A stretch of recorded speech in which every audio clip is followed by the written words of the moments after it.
Baik, di sini kami SGDA 9, kami akan mempresentasikan hasil dari studi proyek kami dengan judul Studi Community Trial. Next. Berikut adalah nama dari anggota SGDA 9. Next. Baik, saya akan menjelaskan latar belakang. Jadi, latar belakang dari studi proyek ini yaitu studi EPID memiliki peran untuk memberikan informasi yang berguna dalam pengambilan kebijakan dan tindakan pada kesehatan masyarakat. Pada studi EPID ini dibagi menjadi dua, yaitu deskriptif dan analitik. Sedangkan studi analitik dibagi lagi menjadi dua, yaitu eksperimental dan studi observasional. Dan studi eksperimental itu bagi menjadi dua lagi, yaitu community trials dan clinical trials, di mana kali ini A9 akan membahas community trial. Sini community trial adalah studi di mana intervensi dialokasikan kepada komunitas bukan kepada individu. Karena alokasi intervensi tidak mungkin atau tidak praktis dilakukan kepada individu. Lalu, untuk kelebihan dari studi ini yaitu dapat mengevaluasi intervensi kesehatan pada masyarakat. Karena pengujian dilakukan pada keadaan komunitas yang sebenarnya. Namun terdapat kelemahannya yaitu dapat terjadi bias seleksi, yaitu adanya perbedaan sistematis antar kelompok perbandingan yang berasal dari prosedur-prosedur yang digunakan untuk memilih subjek dan faktor-faktor yang mempengaruhi keikutsertaan responden dalam penelitian, dan dapat pula memungkinkan subjek komunitas yang diteliti mendapatkan intervensi lain di luar dari penelitian karena penelitian pada komunitas sangat berbeda dengan penelitian di laboratorium. Next. Lalu studi ini sering dijumpai pada studi analitik community trials dan sangat diperlukan pengalaman membaca untuk memahami artikel penelitian dan jurnal untuk menentukan suatu penelitian yang layak diaplikasikan dalam masyarakat. Nah, oleh karena itu kami tertarik untuk melakukan review pada salah satu artikel yang berjudul dengan A Multi-Site Community Randomized Trial of Community Health Workers to Provide Counseling and Support for Patients Newly Entering HIV Care in Rural Ethiopia, Study Design and Baseline Implementation, untuk menambah pemahaman dari kami semua. Adapun tujuan dari penulisan studi proyek ini yaitu yang pertama, mengidentifikasi konten penulisan ilmiah dengan desain penelitian community trials berdasarkan kaidah-kaidah statistika dan prinsip EPID. Lalu untuk manfaatnya, yang pertama dapat menerapkan kaidah-kaidah statistika dan prinsip EPID dalam penulisan ilmiah pada desain penelitian analitik community trials. Next akan dijelaskan teman saya. Baik, jadi artikel yang kami review ini menggunakan trial design, yaitu community randomized trial, di mana penelitian ini bertujuan untuk mengkaji hasil intervensi pada suatu komunitas dan juga dibandingkan pada komunitas yang tidak mendapatkan intervensi. Adapun lokasi penelitian yang digunakan yaitu 16 rumah sakit kabupaten dan juga 16 klinik, di mana intervensi yang diberikan yaitu community health worker nantinya akan memberikan konseling kepada pasien yang baru terdiagnosis HIV yaitu selama 36 bulan berturut-turut. Dan untuk evaluasi itu sendiri akan dilaksanakan secara berkala per tahun yang dilakukan melalui survei kesehatan dan juga catatan medis yang tertera pada klinik maupun rumah sakit. Next. Baik, selanjutnya mengenai kriteria LGBT partisipan, tempat, dan waktu pengumpulan data. Jadi tempat dan waktu pengumpulan data ini dimulai pada Oktober 2015 selama 36 bulan di wilayah Utopia, yaitu Southern Nationalities and Peoples Region atau SNPR di 16 rumah sakit kabupaten dan 16 puskesmas. Jadi di LS kabupaten ini dibagi menjadi dua strata, yaitu 8 rumah sakit di mana dengan kasus HIV terbanyak pertama di rumah sakit besar, kemudian yang strata kedua itu 8 rumah sakit dengan kasus HIV kedua terbesar di rumah sakit kecil. Kemudian ada pun kriteria inklusi pada penelitian di artikel tersebut, yaitu yang pertama kali melakukan pemeriksaan HIV di 32 rumah sakit yang berpartisipasi atau pusat kesehatan yang berpartisipasi dalam 3 bulan sebelumnya. Kemudian usia dari responden itu lebih dari 18 tahun, kemudian bersedia memberikan informed consent. Adapun kriteria eksklusinya yaitu responden yang tidak dapat memberikan informed consent. Sekian. Next. Baik, lanjut untuk intervensi setiap grupnya. Jadi intervensi ini didasarkan pada kerangka teoritis bahwa orang dengan HIV/AIDS menghadapi beberapa penyebab stres, termasuk informasi yang tidak memadai dan isolasi sosial yang dapat disangka dengan dukungan diberikan oleh CHW. Jadi intervensi yang pertama itu mereka memberikan pendidikan tentang HIV dan kesehatan tentang topik termasuk obat ART dan efek sampingnya. Kemudian pentingnya minum obat teratur dan mengikuti aturan medis serta nutrisi. Kemudian yang kedua, memberikan konseling pribadi dan hubungan sosial, termasuk tentang isu-isu seperti pengungkapan status HIV, pasang pusasa, dan stigma yang diinternalisasi. Ketiga, CHW wajib memiliki telepon seluler dan informasi kontak untuk call klinik HIV. Jika bisa, jika kalian memiliki pertanyaan medis atau muncul gejala baru, bisa menghubungi perawat klinik HIV. Baik, sekian, next. Selanjutnya adalah outcome primer dan outcome sekunder dan perhitungan jumlah sampel. Outcome primer adalah pasien HIV setelah 90 hari yang tidak lupa mengonsumsi obat dan harus kontrol ke klinik. Rekrutmen juga dilakukan secara berurutan dari semua pasien yang datang ke setiap klinik yang memenuhi kriteria inklusi. Semua peserta memberikan persetujuan atau informed consent, dan semua peserta harus dimonitoring selama 36 bulan. Penelitian ini membutuhkan setidaknya 1.700 peserta selama periode perekrutan dengan menggunakan perkiraan tingkat LTFU atau loss to follow up pada 36 bulan sebesar 23%. Pada akhirnya dalam penelitian ini terdapat 733 peserta laki-laki dan 1.066 perempuan dengan usia rata-rata adalah 32 tahun. Next. Untuk outcome sekunder, yaitu peneliti bekerja sama dengan asosiasi lokal ODA setempat dalam memilih calon potensial yang akan diteliti, dan pada akhirnya terdapat 71 CHW yang dipilih untuk dilakukan pelatihan. Dukungan sosial adalah sebagai bantuan yang sangat bagus untuk mengatasi masalah dapat diperkuat bila datang dari mereka yang telah secara efektif mengelola penyebab stres dan keadaan kehidupan yang serupa, dan dalam semua kasus CHW mencoba bertemu dengan pasien sesering mungkin di lokasi manapun yang mudah memungkinkan dan membuat pasien terasa nyaman. Next. Baik, jadi di sini saya akan menjelaskan sedikit terkait dengan teori, metode randomisasi, dan tipe randomisasi. Jadi randomisasi sendiri merupakan langkah penting dalam penelitian. Dengan metode randomisasi yang baik, maka akan memperoleh sampel yang representatif dan mewakili populasi. Adapun beberapa jenis maupun tipe randomisasi, yang pertama adalah simple randomization, di mana metode ini paling umum biasanya menggunakan flipping coin atau bisa juga menggunakan lempar dadu, mungkin juga bisa menggunakan tabel nomor acak yang dibuat di komputer. Kemudian untuk kekurangan dari simple randomization ini, mana ukuran sampel yang didapatkan relatif kecil dan mengakibatkan jumlah peserta yang tidak sama di antara kelompok tersebut. Kemudian untuk block randomization, di mana metode ini mengacak subjek dengan menjadi beberapa kelompok yang menghasilkan ukuran sampel yang sama. Metode ini digunakan untuk memastikan keseimbangan ukuran sampel di seluruh grup dari waktu ke waktu. Next. Kemudian ada stratified randomization. Biasanya metode ini cukup jarang digunakan atau diterapkan, di mana dilakukan randomisasi bertingkat dengan mengontrol dan menyeimbangkan pengaruh kovariat. Kemudian yang terakhir itu kovariat adaptive randomization, di mana randomisasi tipe ini telah direkomendasikan oleh banyak peneliti sebagai metode randomisasi alternatif yang valid dalam penelitian. Next.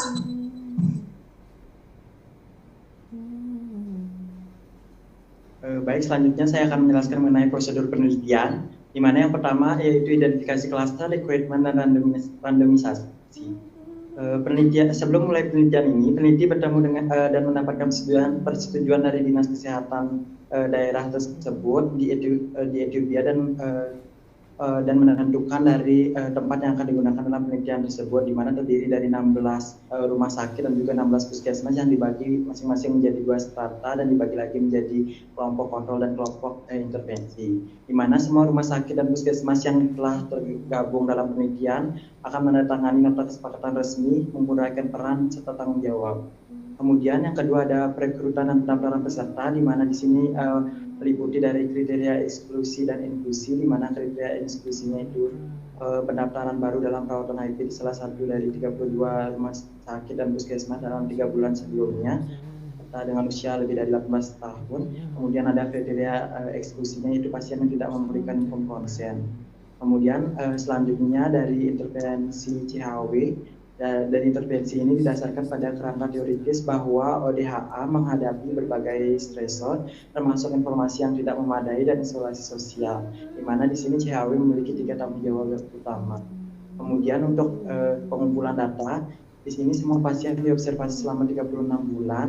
Kemudian saat pendaftaran setiap 12 bulan setelahnya data diambil dari catatan klinik pasien HIV yang meliputi jumlah CD4, indeks massa tubuh, stage klinis HIV berdasarkan WHO serta tanggal mulainya ART. Kemudian terakhir ada EDEK, di mana semua peserta penelitian ini akan memberikan persetujuan. Untuk formulir persetujuan itu sendiri diterjemahkan ke dalam bahasa Amharic dan secara lisan dijelaskan kepada semua peserta penelitian termasuk peserta yang tidak bisa membaca. Teknik dari randomisasi. Jadi memang pada penelitian ini awalnya itu ditetapkan 8 rumah sakit dan 32 puskesmas. Tetapi setelah peneliti melakukan diskusi dengan Biro Kesehatan di wilayah tersebut, akhirnya ditetapkan 16 rumah sakit dan 16 puskesmas.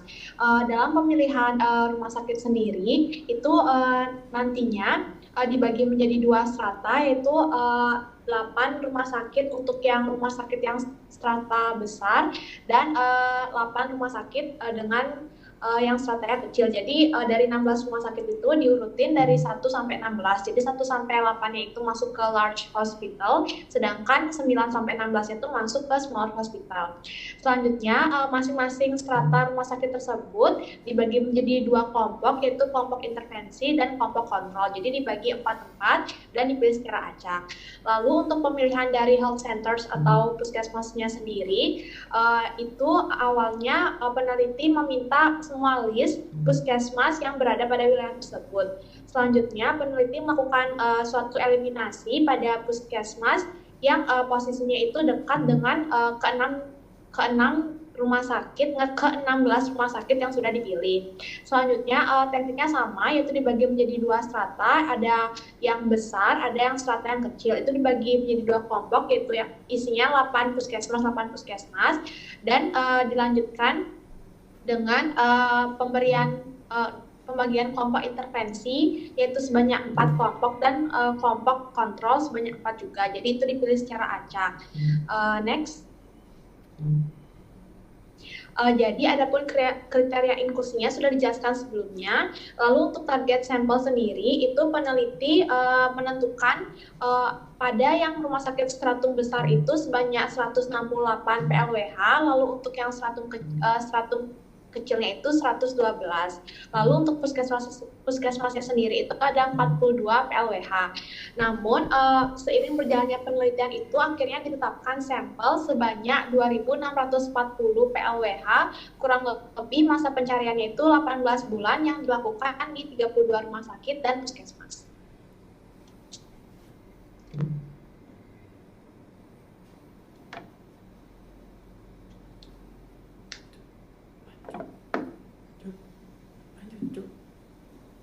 Lanjut ke metode statistik yang digunakan untuk membandingkan outcome primer dan juga sekunder. Jadi outcome primer tadi sudah dijelaskan oleh teman saya, yaitu mengukur seberapa besar pasien LTMU. Kemudian outcome sekundernya adalah mengetahui perubahan dalam yang pertama perawatan dan pengobatan HIV, yang kedua perasaan hubungan sosial, yang ketiga sikap stigma terhadap HIV, dan yang keempat gejala depresi. Nantinya metode statistik ini akan digunakan untuk membandingkan antara kelompok intervensi dan kelompok kontrol, di mana sudah dipantau selama 36 bulan antara peserta yang diberi intervensi dan kelompok kontrol. Namun pada studi, metode yang dipakai untuk membandingkan kedua kelompok ini tidak dijelaskan. Mungkin kita bisa dilanjutkan. Baik, sekarang saya akan menjelaskan hasil dan signifikansi dari outcome primer dan sekunder. Jadi sedikit mengingatkan, outcome primer di sini adalah pasien HIV setelah 90 hari tidak lupa mengkonsumsi obat dan harus kontrol klinik. Dan untuk outcome primer sendiri adalah peningkatan pemahaman pasien terhadap HIV. Next. Jadi untuk outcome primer diwakili oleh result, recruitment, and enrollment, di mana terjadinya penurunan jumlah pasien yang melakukan perawatan dari sebelumnya. Hal ini terjadi karena tertundanya tambahan alat tes baru yang didistribusikan oleh pemerintah Ethiopia. Alat tes lama memang sudah digunakan, tapi karena pendistribusian tersebut mengalami penundaan, maka pelayanan pada klinik atau layanan tempat tes lainnya dibatasi.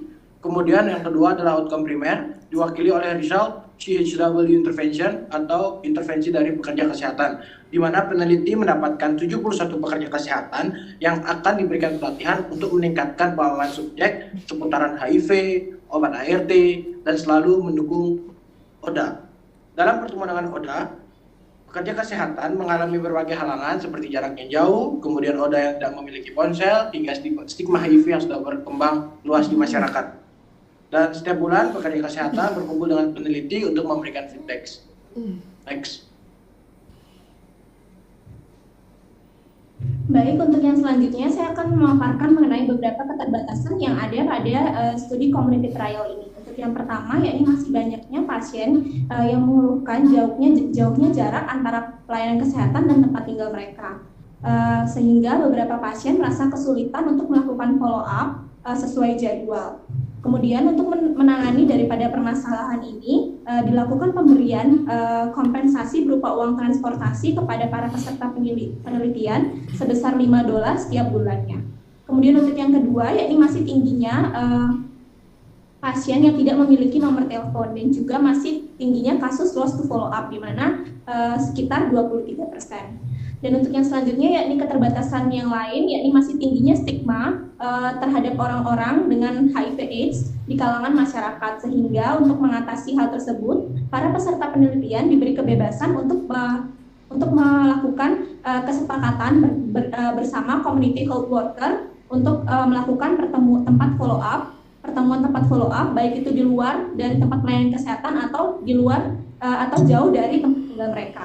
Dan untuk yang selanjutnya, yakni masih rendahnya pemeriksaan HIV test yang dilakukan pada tingkat fasilitas kesehatan di komunitas. Hal ini menyebabkan sedikit kesusahan untuk menemukan kasus-kasus ini.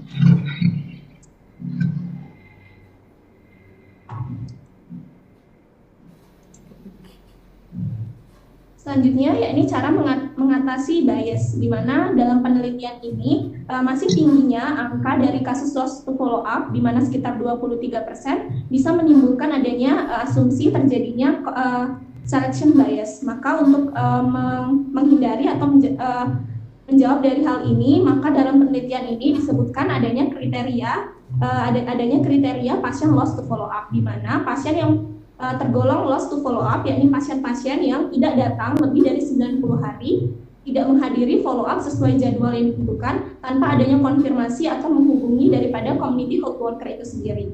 Dan untuk selanjutnya, yakni untuk menghindari bias, pada saat informed consent, pasien tidak diberitahu akan dimasukkan ke dalam kelompok kontrol ataupun kelompok intervensi. Sekian, mungkin bisa dilanjutkan. Baik, selanjutnya saya akan menjelaskan kesimpulan dari studi ini. Jadi dalam penelitian community trial ini latar belakangi tingginya angka pasien HIV yang berhenti melakukan perawatan HIV. Peran community health worker sangat penting dalam mengatasi masalah ini. Penelitian ini dilakukan pada 32 situs komunitas di Ethiopia Selatan untuk menilai intervensi CHW untuk meningkatkan kepatuhan dalam perawatan HIV. Dalam penelitian ini, input itu 99% HIV masuk dalam 3 inklusi, di mana pada satu intervensi dipekerjakan jumlah CHW yang juga merupakan pasien HIV. Hasil yang didapatkan yaitu angka pasien lost to follow up adalah 23% dan terdapat perbedaan signifikan antara pasien di situs intervensi dan dengan kontrol. Mereka ini sangat layak mengambil pasien studi trial karena memenuhi beberapa karakteristik, yaitu adanya mobilisasi, perlakuan yang berbeda pada setiap penelitian, adanya blending, restriksi, dan analitis mengecek penelitian. Baik, sekian dari presentasi SGDA 9, terima kasih.